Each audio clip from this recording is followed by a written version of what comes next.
और अब यहां अपन देखें कि ये जो जीवन की उत्पत्ति है इसके बारे में बेटे कई सारे वैज्ञानिकों ने अपने अपने सिद्धांत यहां पर प्रस्तुत किए। तो आइए अपन इनके सिद्धांतों के बारे में देखते हैं कि कौन कौन से वैज्ञानिकों ने कौन कौन से सिद्धांत दिए। तो यहां आप देखो,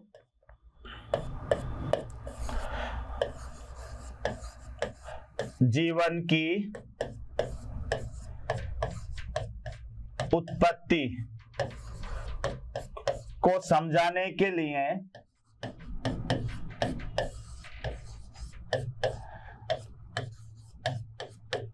जीवन की उत्पत्ति को समझाने के लिए निम्न सिद्धांत दिए गए, निम्न सिद्धांत दिए गए। अब देखते हैं बेटे कि जीवन की उत्पत्ति को समझाने के लिए कौन कौन से सिद्धांत यहां पर दिए। तो पहला सिद्धांत आपको याद रखना है स्पेशल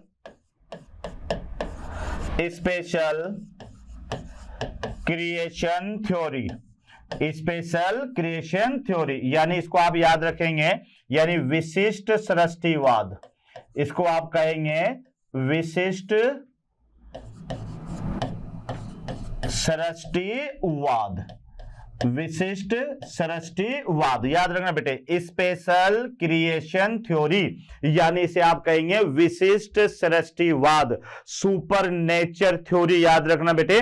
तो अब ये सुपर नेचर थ्योरी क्या बता रहे हैं आपको, तो ये ध्यान रखना कि ये सिद्धांत ये कह रहा है कि धरती पर जो बना वो बेटे ईश्वरीय शक्ति से बना। और अभी भी हमारी भी मान्यता है कि ठीक है हमें भी ईश्वर ने पैदा किया है ना, जो है ये मान्यता है बेटे। लेकिन अगर अपन वैज्ञानिक तरीके से सोचें तो ये मान्यता अब गलत साबित हो गई है। लेकिन फिर भी याद रखना, क्योंकि पहले ये थ्योरी दी गई थी बेटे, याद रखिएगा कि जिसे फादर सुरेश एक वैज्ञानिक है जिन्होंने ऐसा कहा था कि जो है the origin of life by the supernature power, यानी जो लाइफ का ओरिजिन हुआ इस धरती पर वह किसी ईश्वरीय शक्ति से हुआ है। तो पहला पॉइंट इस थ्योरी का याद रखना है कि इट गिवन बाय, यानी इसको दिया गया इस सिद्धांत को तो बाय है फादर सुरेश, फादर सुरेश, सुरेश नहीं बेटे फादर सुरेश। तो इस सिद्धांत को बताने वाला वैज्ञानिक था फादर सुरेश। अब यह सिद्धांत क्या कहता है कि धरती पर जो जीवन बना वह किससे बना, ईश्वरीय शक्ति से बना। तो याद रखना बच्चों, इसका सेकंड पॉइंट याद रखिएगा, पृथ्वी पर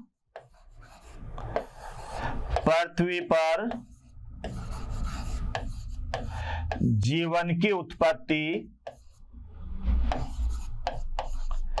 पृथ्वी पर जीवन की उत्पत्ति किसी ईश्वरीय शक्ति द्वारा हुई, किसी ईश्वरीय शक्ति, ये याद रखना बेटे, किसी ईश्वरीय शक्ति यानी super nature power, super nature power द्वारा हुई।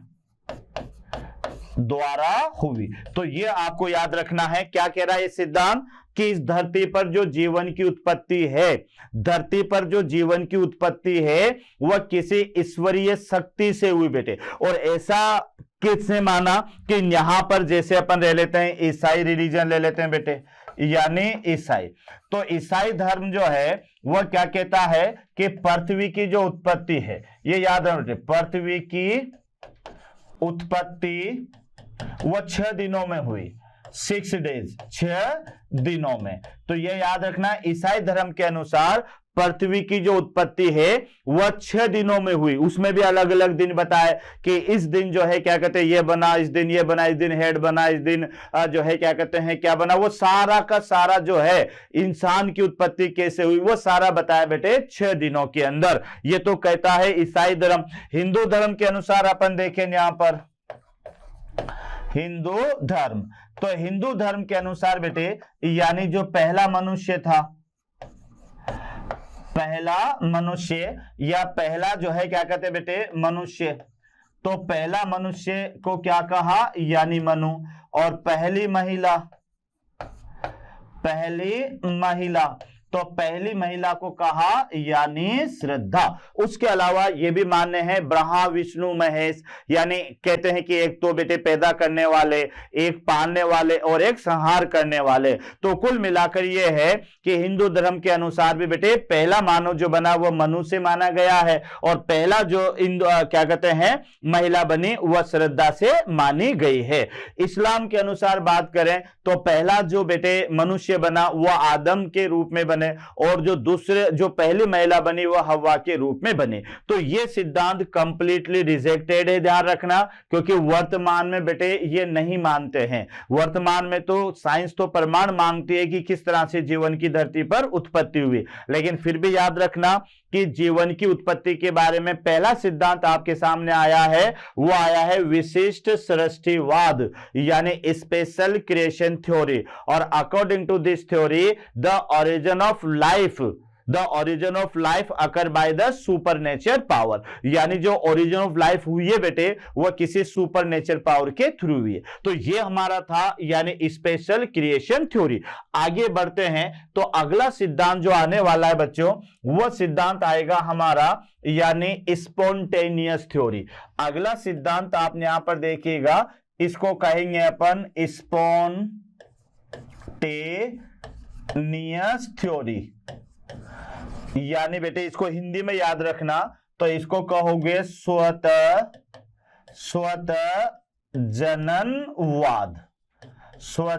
जननवाद।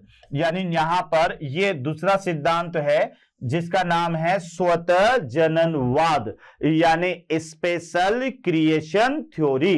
तो अब आप देखो ये जो स्पेशल क्रिएशन थ्योरी है या स्वतः जननवाद ये क्या बता रहा है, तो ये बता रहा है बेटे यानी इसके अनुसार आपको याद रखना है कि according to this theory the life originate from the non living matter, यानी इस सिद्धांत के अनुसार जो जीवन बना वह किसी निर्जीव वस्तु से बना। तो पहले तो यह सिद्धांत दिया किसने, तो इसमें पहला पॉइंट याद रखना बेटे यानी this theory is given by van Helmont, यानी यह सिद्धांत जो दिया यह सिद्धांत दिया बेटे वॉन हेलमोंट के द्वारा। कभी आपने प्लांट फिजियोलॉजी पढ़ा हो तो बेटे ये वही वैज्ञानिक है जो 5 साल तक पौधे में पानी देता रहा और फिर ये कहा कि पौधे अपना भोजन पानी से प्राप्त करते हैं। तो ये वही वैज्ञानिक है वॉन हेलमोंट। अब ये सिद्धांत क्या बता रहा है आपको, तो ये सिद्धांत ये कह रहा है कि जीवन की उत्पत्ति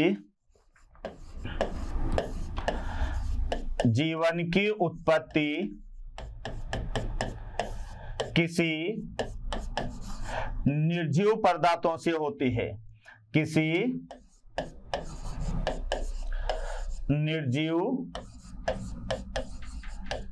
पदार्थों से होती है, निर्जीव पदार्थों से होती है। तो ये थोड़ा सा याद रखना बेटे, यानी किससे होती है, यानी याद रखोगे किसी निर्जीव पदार्थों से। तो ये वर्ड याद रखना, निर्जीव पदार्थों से होती है। यानी स्पेशल क्रिएशन थ्योरी आपको क्या बता रही है कि जीवन की उत्पत्ति जो है वह किसी निर्जीव पदार्थ से होती है, यानी life is originate from the non living matter, यानी जो जीवन बना इस धरती पर वह नॉन लिविंग मैटर से बना। लेकिन यह नहीं बताया कि कौन सा नॉन लिविंग मैटर है ना। इसने तो सिर्फ क्या कहा, जैसे इसने कहा बेटे इस वैज्ञानिक ने, जैसे पसीने से भीगी हुई, ये याद रखना, यानी पसीने से भीगी हुई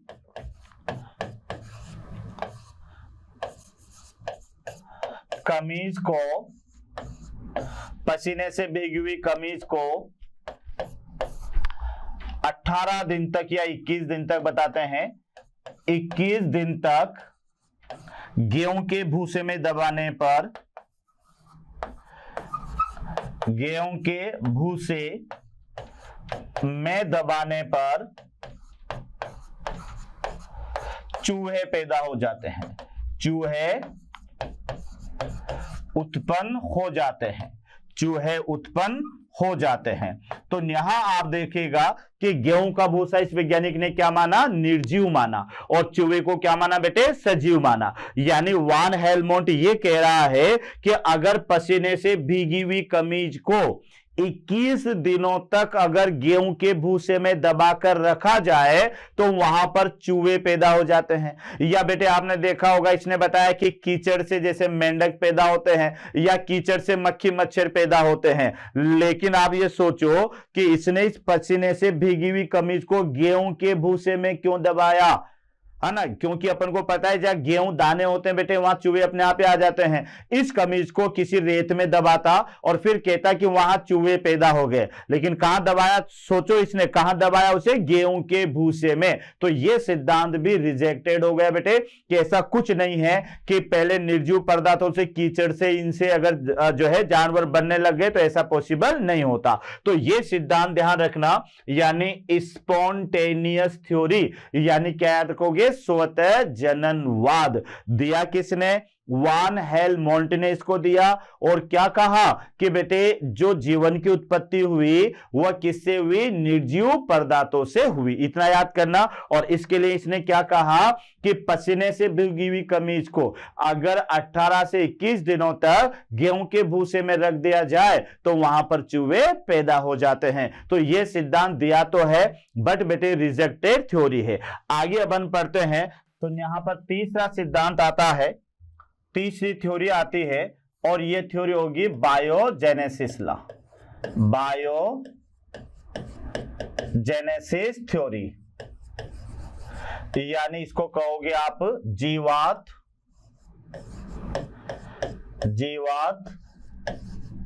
जीवोत्पत्ति। नाम थोड़ा सा है बेटे, जीवोत्पत्ति, यानी कैसा सिद्धांत है, तो यह सिद्धांत है यहां पर बायोजेनेसिस, यानी जीवोत्पत्ति। तो अब यह सिद्धांत आपसे बता क्या रहा है, तो यह यहां पर आप देखिएगा कि यह सिद्धांत हमसे यह कहेगा कि the origin of life from the pre existing life, यानी जीवन की जो उत्पत्ति हुई वह पहले से मौजूद जीवन से हुई। ये ध्यान रखना, क्या बता रहा है बेटे सिद्धांत, कि जीवन की उत्पत्ति जो है वह पहले से मौजूद जीवन से हुई।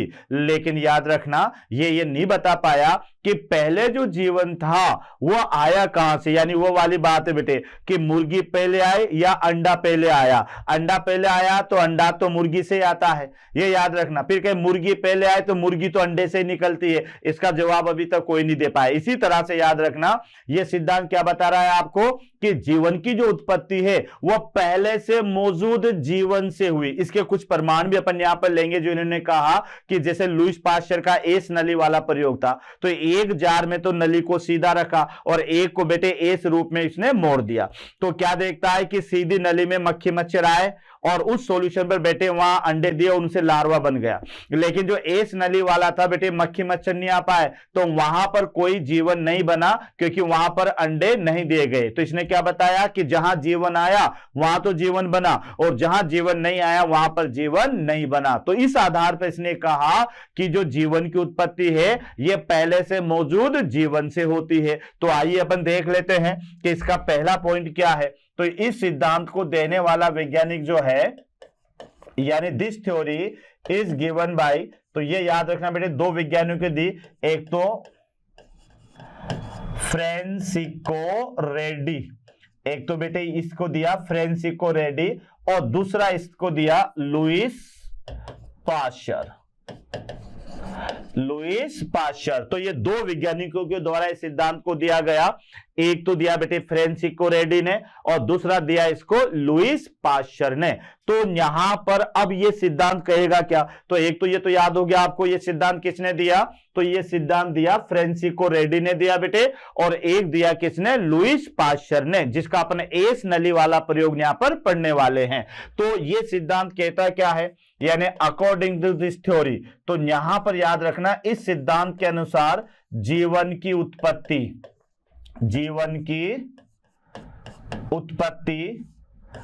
पहले से उपस्थित जीवन से होती है, पहले से उपस्थित जीवन से होती है, जीवन से होती है। यानी यहां पर इन्होंने यह कहा कि जो जीवन की उत्पत्ति है वह पहले से उपस्थित जीवन से होती है, ये याद रखना। और इसके लिए बेटे इस लुईस पास्चर ने एक प्रयोग किया, वह प्रयोग आप यहां पर देख ले कि इसने एक बेल जार तो बेटे सीधा लिया, ये सीधा यहां पर बेल जार यहां अपन लेते हैं, एक बेल जार तो इसने सीधा लिया, एक बेल जार यहां पर इसने सीधा लिया। तो यहां आप देखिएगा कि इस तरह से ये एक बेल जार अपन बनाते हैं और ये इसने सीधा लिया और इसको अपने रख दिया किसी प्लेटफॉर्म पर, और इसके अंदर बेटे ध्यान रखना इस तरह से ये सॉल्यूशन भर दिया, सॉल्यूशन यहां पर इसमें भर दिया, ठीक है। और इसको रखा अपने ओपन। एक बेल जार इसने क्या किया, इस तरह से एस के रूप में उसको मोड़ दिया, इस तरह से एस के रूप में मोड़ दिया, और उसके अंदर भी इसने इस तरह से वहां पर भी सॉल्यूशन रखा, ये यहां पर, और इसके अंदर भी यहां पर बेटे ये सॉल्यूशन को यहां पर रखा, ठीक है। अब अपन क्या देखते हैं कि यहां पर बेटे इस जगह पर भी इसने डॉट लगा दी, और इस जगह पर भी यहां पर इसने ये यहां से खुला था और यहां पर इसने ये रुई की डॉट लगा दी। अब यहां क्या देखते हैं कि इस जगह पर यहां पर बेटे कुछ मक्खी मच्छर थे इस जगह पर, तो ये मक्खी मच्छर इसमें इस ट्यूब के माध्यम से नहीं आए, यहां पर ये मक्खी मच्छर, यहां पर जो मक्खी मच्छर थे बेटे ये इसके अंदर इंटर नहीं कर पाए, यानी मक्खी मच्छर यहाँ तो थे लेकिन इसके अंदर इंटर नहीं कर पाए। अब क्या देखते हैं कि यहां पर जो मक्खी मच्छर थे उन्होंने बेटे यहां पर ये अंडे दिए और अंडों से यहां पर लार्वा पैदा हो गए।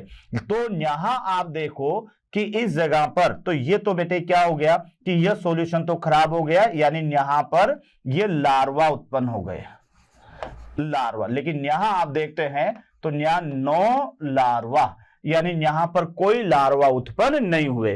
तो अब निष्कर्ष क्या निकालेंगे कि यहां से पहले जीवन आया और ये जीवन यहां से होता हुआ और ये शुगर सॉल्यूशन पर आया और इससे यहां पर क्या हुए, लार्वा। यहां बेटे ये इसमें नहीं आ पाए, तो ये नहीं आ पाए यहां पर, तो यहां नहीं आने से बेटे क्या हुआ कि यहां पर लार्वा उत्पन्न नहीं हुए। तो आप देख सकते हैं कि ये जीवन की उत्पत्ति में हमें क्या, ये लुईस पास्चर का एस नली वाला प्रयोग है बच्चों।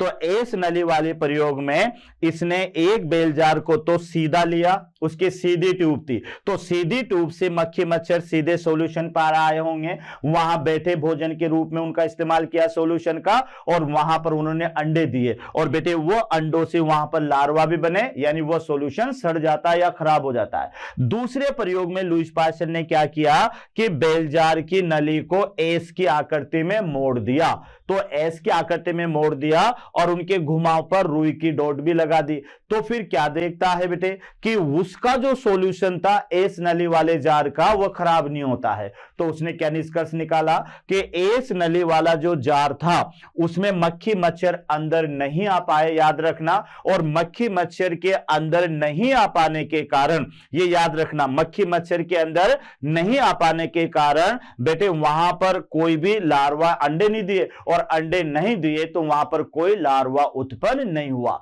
तो इसने क्या निष्कर्ष निकाला कि जहां पर जीवन आया वहां तो जीवन बना, लेकिन जहां पर जीवन नहीं आया वहां पर जीवन नहीं बना। ऐसा ही प्रयोग बेटे फ्रेंसिको रेड्डी ने किया था। उसने एक बेल जार को तो खुला रखा जिसमें लार्वा उत्पन्न हुए, एक बेल जार को पर्चमेंट पेपर से ढका जिसकी सतह पर लार्वा उत्पन्न हुए, और एक को बेटे सूखे कपड़े से ढका तो वहां कोई लार्वा पैदा नहीं हुए। तो इसने भी यही निष्कर्ष निकाला कि जहां पर जीवन आया वहीं जीवन बना। जैसे खुला जार था तो मक्खी मच्छर सीधे जार के अंदर आए, वहां पर अंडे दिए, है ना। पर्चमेंट पेपर वाला बेटे उसने कवर से ढका तो मक्खी मच्छर केवल पर्चमेंट पेपर पर बैठे होंगे, तो वहां पर उन्होंने अंडे दिए और जो है लार्वा बन गए। लेकिन जो कपड़े वाला था बेटे, जहां पर मक्खी मच्छर नहीं बैठे तो वहां पर कोई लार्वा उत्पन्न नहीं हुआ। तो दोनों वैज्ञानिकों ने यह माना कि जहां पहले जीवन आता है वहीं पर जीवन की उत्पत्ति होती है।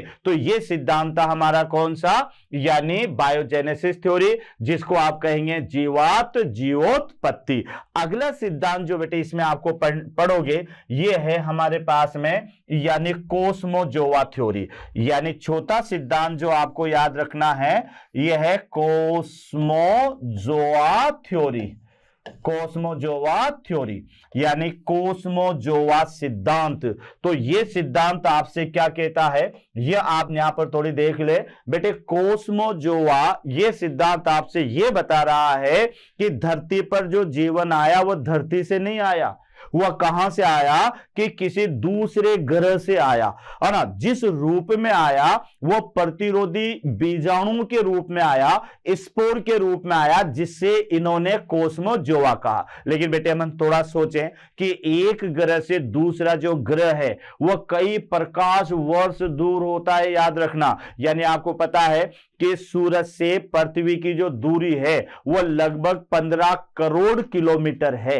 याद रखना क्या बता रहा हूं बेटे, यानी सूरज से पृथ्वी की जो दूरी है वह लगभग 15 करोड़ किलोमीटर है, ये याद रखना। जबकि आपको पता है कि धरती पर एक हिस्से से दूसरे हिस्से पर जाएंगे तो 5000, 6000 या 10,000 किलोमीटर मान लो, लेकिन पृथ्वी सूरज से 15 करोड़ किलोमीटर दूर है। तो सूरज से पृथ्वी पर प्रकाश आने में मात्र 8 या 9 मिनट का समय लगता है।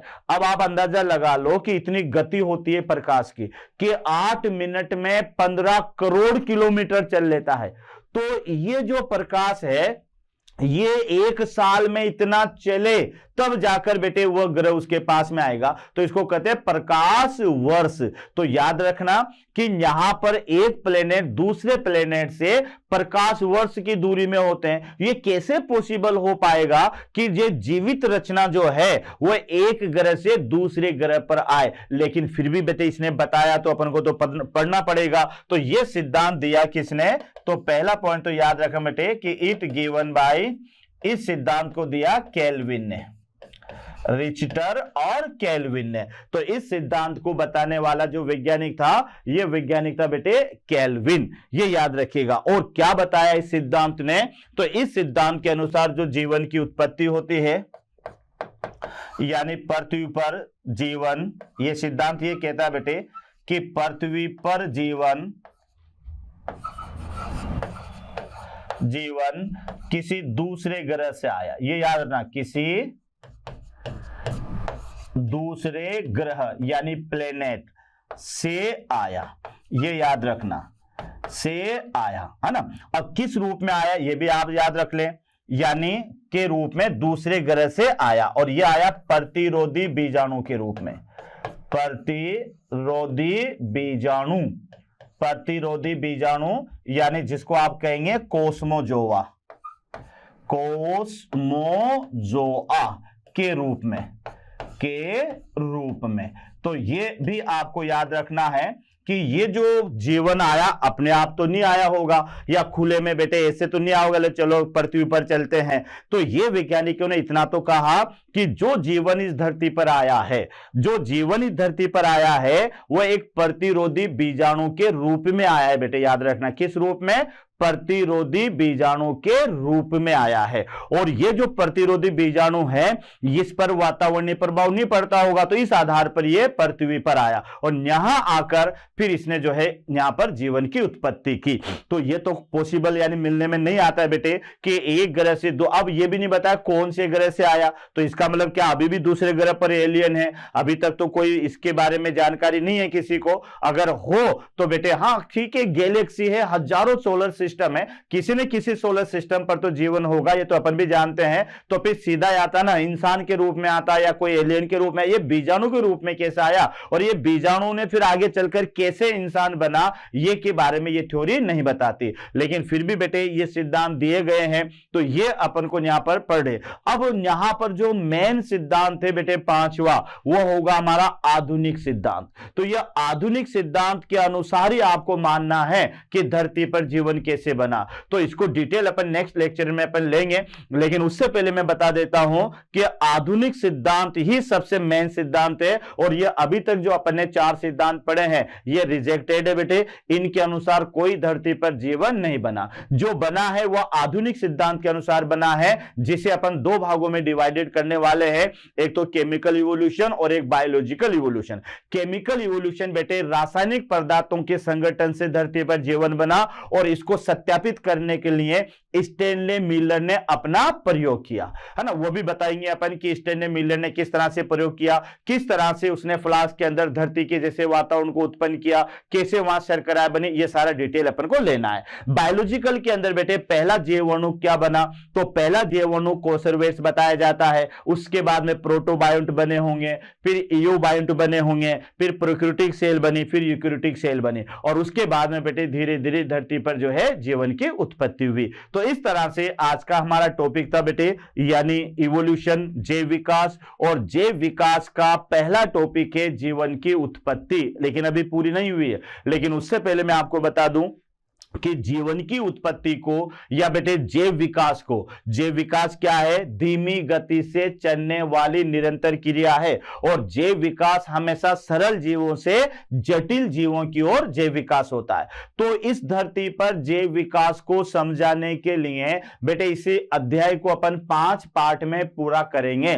तो मेरा पहला पार्ट आपने याद कर लिया होगा, यह जीवन की उत्पत्ति है। दूसरा पार्ट आपको याद करना है बेटे, जैव विकास के पक्ष में प्रमाण, यानी कौन कौन से ऐसे एविडेंस है जिससे हमें यह पता लगता है कि धरती पर जैव विकास कैसे हुआ होगा। तो मॉर्फोलॉजी एविडेंस पढ़ेंगे, है ना, जीवाश्म की एविडेंस पढ़ेंगे, भ्रूण की एविडेंस पढ़ेंगे। तो ये एविडेंस अपन को पढ़ना है। तीसरा पार्ट आपको याद रखना है, जैव विकास के सिद्धांत। तो बेटे 2 सिद्धांत अपन यहां पर पढ़ने वाले हैं, एक तो लेमार्कवाद पढ़ेंगे और एक डार्विनवाद पढ़ेंगे। लेमार्कवाद किस तरह से धरती पर जीवन उत्पन्न करवाता है, और डार्विनवाद हमें क्या बताता है। तीसरा पार्ट पूरा हो गया। चौथा पार्ट अपन पढ़ेंगे जैव विकास की क्रियाविधि, जिसमें हार्डी विनबर्ग रूल क्या होता है ना, नेचुरल सिलेक्शन क्या होता है बेटे, प्राकृतिक वर्ण क्या होता है ना, जाति उद्भव क्या होता है, इस पे मतलब जो है एलोपैथिक जातियां क्या होती, ये अपन को पढ़ना है। और 5वां पार्ट जो इसका होगा, ये होगा बेटे हमारा मनुष्य यानी मानव का विकास। तो आज बेटे इस लेक्चर में अपन ने क्या कंप्लीट किया, यानी जीवन की उत्पत्ति, और ये भी अभी बेटे पूरा नहीं हुआ। इसमें 5 सिद्धांत अपन पढ़ेंगे। तो पहला सिद्धांत तो हमारा क्या था, विशिष्ट सृष्टिवाद, है ना, जो रिजेक्टेड है, जिसके अनुसार ईश्वर के अनुसार धरती पर जीवन बना। दूसरा सिद्धांत था बेटे स्वतः जननवाद, जो भी रिजेक्टेड है, लेकिन क्या कहता है कि धरती पर जीवन की उत्पत्ति किसी निर्जीव पदार्थ से हुई। तीसरा सिद्धांत था जीवात जीवोत्पत्ति बेटे, बायोजेनेसिस थ्योरी, जो क्या बताती है आपको कि धरती पर जीवन की उत्पत्ति पहले से मौजूद जीवन से हुई। और उसके बाद में ये लास्ट सिद्धांत था बेटे दूसरा, ये हमारे पास में कोस्मोजोआ, जो ये बता रहा है कि धरती पर जो जीवन आया वह किसी दूसरे ग्रह से आया। ठीक है, तो और उसके बाद में नेक्स्ट लेक्चर में जो हमारा टॉपिक होगा वह होगा बेटे आधुनिक सिद्धांत। तो आज बेटे अपन इसको यहीं तक पढ़ेंगे, और इसी के साथ में बेटे आपको बहुत बहुत धन्यवाद। ठीक है बच्चों, तो मौसम मंच की ओर से आपको बहुत बहुत धन्यवाद। और पढ़ाई करिए बेटे, सुरक्षित रहिए, अच्छा रहिए और मेहनत करिए बेटे। मेहनत बिना कुछ भी नहीं होगा, जितना घिसोगे उतना ही चमकोगे। यानी यहाँ पर बेटे असली सोना वही होता है जो चमकता है। तो थोड़ा ध्यान रखें कि मेहनत करें, तकलीफों की आग में तप कर ही जिंदगी सोना बनती है। वैसे सोने को गले में लटका लो कोई नहीं देखेगा, लेकिन बेटे वो तकलीफों की आग में तपाकर जब उसके आभूषण बनाए जाएंगे तो फिर पब्लिक उसको देखती है। तो मेहनत करो, अच्छी मेहनत करो, समझ के पढ़ो, और जो है क्या कहते हैं बहुत खूब मेहनत करो। ओके बेटे, थैंक यू, धन्यवाद।